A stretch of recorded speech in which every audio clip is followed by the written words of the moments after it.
sel felaketinin yaşandığı Pakistan'a ulaştıracak 7. iyilik treni uğurlama törenine hoş geldiniz. Bizim millet olarak en büyük vasfımız zor günde kardeşlerinin yanında olmak, elindeki ekmeği bölüşmek, paylaşmaktır. Burada paylaştığımız ülkenin ismi dost ve kardeş Pakistan'dır.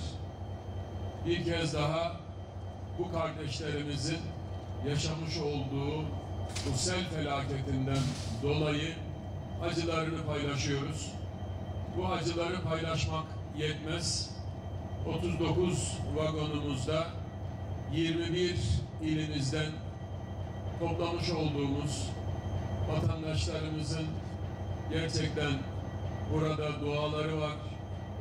Aziz milletimizin destekleri var. Tabii ki tüm acıyı belki dindiremez ama en azından Pakistanlı kardeşlerimizin yanında olduğumuzu burada bir kez daha göstermek durumundayız.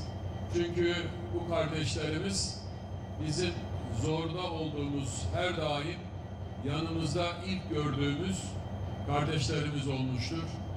Rabbim Pakistan başta olmak üzere, başta İslam coğrafyası olmak üzere dünyanın hiçbir yerinde bu tür sel felaketlerini hiç kimseye yaşatmasın. Çünkü bu tahammül edilebilecek, katlanılabilecek bir acı ve sıkıntı değil. Ama şunu da unutmamamız gerekiyor. Evet, bunlar tabiat olayları, afetler vesaire. Ama bizim de ülkeler olarak daha tedbirli, daha dikkatli ve bu afetler yaşanmadan alınması gereken tedbirleri almak durumundayız. İnsan olarak, beşer olarak bizlere düşen bu tedbirleri zamanında ve yerinde almaktır. Bismillahirrahmanirrahim.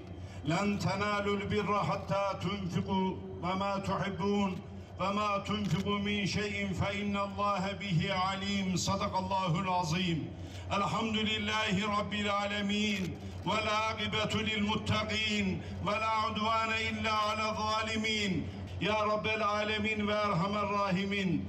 Ayet-i Celile'de buyuruyorsun ki sizler sevdiklerinizden, mallarınızdan Allah için infak etmeyince bir iyiliğe ulaşamazsınız.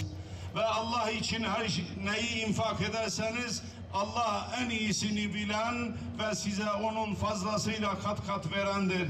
Ya Rabbi bizi bu ayet-i kerimenin sırrına mazhar eyle. Ya Rabbel alemin ve erhamer rahimin, devletimizi ve necip milletimizi payidar eyle. Ya Rabbi bir daha bu türlü yangın, deprem, sel, her türlü bela ve tehlikelerden ülkelerimizi bilad-i İslami muhafaza eyle.